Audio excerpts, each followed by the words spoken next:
Welcome back to Bearcat Update. It's time for Face Off segment. We're going to go back and forth on a couple different local, regional, national sports topics and get the opinion of KZLX Sports Director Ross Volkmer. Ross, appreciate you coming out. Oh, I appreciate it. This is a good time for me. You know what? We're going to start off with some high school football because who doesn't love going out on a Friday night watching high school football? It's a good time. Maryville Spoonhounds, Benton Cardinals playing this weekend in Maryville. It's a big MEC matchup. We were able to watch the Benton Cardinals beat up on Chillicothe last week in a pretty close football game. Going into it, who do you think has the edge in this game? Well, you know, it's kind of I think it's going to be pretty much an even battle all the way through. But, you know, after watching what we saw Friday night with Benton, I almost got to give them the advantage. And there's a couple of reasons why. They have got a defense, that is an interesting one. You know, we called it a bend but don't break defense, where, you know, they're going to give up their first downs, they're going to get down, but when it gets to be crunch time in the red zone, they stiffen up really good. And, you know, they're able to get turnovers. They're able to stop teams on fourth down. I mean, they stopped a great running back in Nick Plummer this last weekend from Chillicothe, who was a bruiser, as you and me both saw.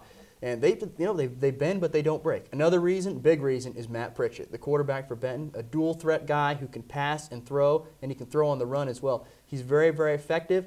You know, they've got a great wide receiver in Luke Powers and a good couple of running backs in Brody Conroy as well as DePera Smith. I just think that, you know, Matt Tabor, the head coach of Benton, has got some really good football players and has really made a good team building off of a 3-7 season. They're now 4-0, and they are one impressive football team. I'll agree with you that they've made strides. They have made big strides. We saw them play a good football game, but you know what? We saw Nick Plummer from Chillicothe run for 200-plus yards on them, and I think that's going to happen again this week. Gavin Talmadge set the single-game rushing record for Maryville last week against the Blonde. I think he has a chance to do it again because after we've seen what Plummer did with 26 carries, I mean, that's a Chillicothe team that lost a lot from last year.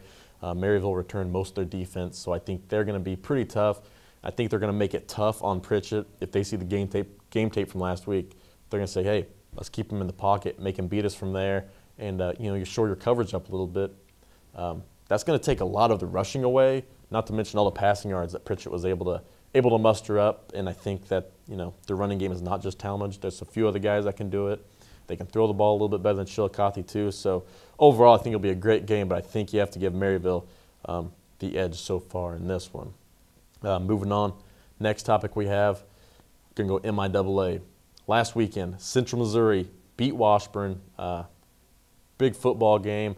Ended up being 55-45, I believe, final score. Central Missouri edging out Washburn. The Ichabods are 1-3. They've lost 3 straight games. What do you think their odds are of making the playoffs? Not very good. 1-3 is not the way you want to start. They're going to have to go on an absolute tear to probably even get back in the race, or to even be thought of in the race. Right now, they are an afterthought. I mean, this team has completely lost their focus. I mean, looking at it last year, I mean, they came into Northwest on homecoming and almost walked out here with a big upset victory. And you got to wonder, what has happened? I mean, they returned most of their players, running backs, quarterback Dane Semino. They have lots of great football players on that Washburn team. I am absolutely shocked that they are 1-3 this year. I don't know if it got to their heads this offseason. Think, you know, we don't have to get much better because, you know what, we were great last year. That's not the attitude you can have. I mean, Eric Shineski is a great quarterback at Central, and he threw all over them. They have really got to hunker down here and to start winning this football game. So they even want to be a thought coming towards the end of the season.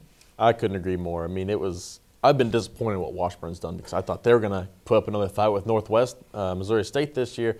But, you know, you win your first game 34-29 over Colorado Mines. You turn the ball over 5 times. That just kind of set the tone. Lost to Abilene Christian after that. And it's been downhill, losing Missouri Western. Now Central Missouri.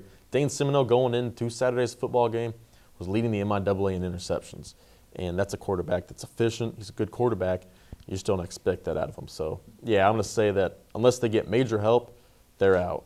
And now looking at it, after Fort Hays lost to Emporia State last week, 19-6, I'm thinking Northwest, Missouri Western, and Central Missouri are the top tier in the MIAA. Do you have any objections to that? No, I would agree full-heartedly with you there, Matt. I think those are the 3 best teams in the MIAA right now, But, you know, that is what also makes it kind of scary is that, you know, you have Fort Hays State and Washburn being down there 1-3. Their expectations for the season are kind of out the door.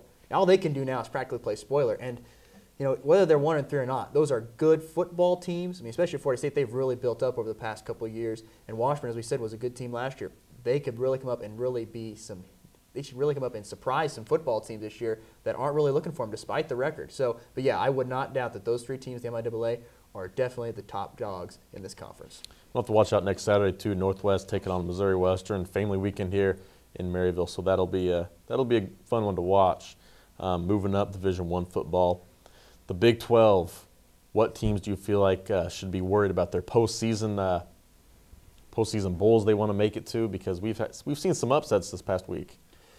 You're exactly right, Matt. And this is one of my favorite things to talk about. When you asked this question, I was kind of like, well, man, I don't know, because I tell you, the Big 12 North is looking better than the Big 12 South right now. They're solid. If you can believe it or not. But I have got to say, and this upcoming weekend is the Red River Shootout between Oklahoma and Texas, and I think those 2 teams are in the most trouble of all. Texas loses to UCLA, who lost to Kansas State in the beginning of the season. Believe me, I've watched UCLA play plenty of times this year.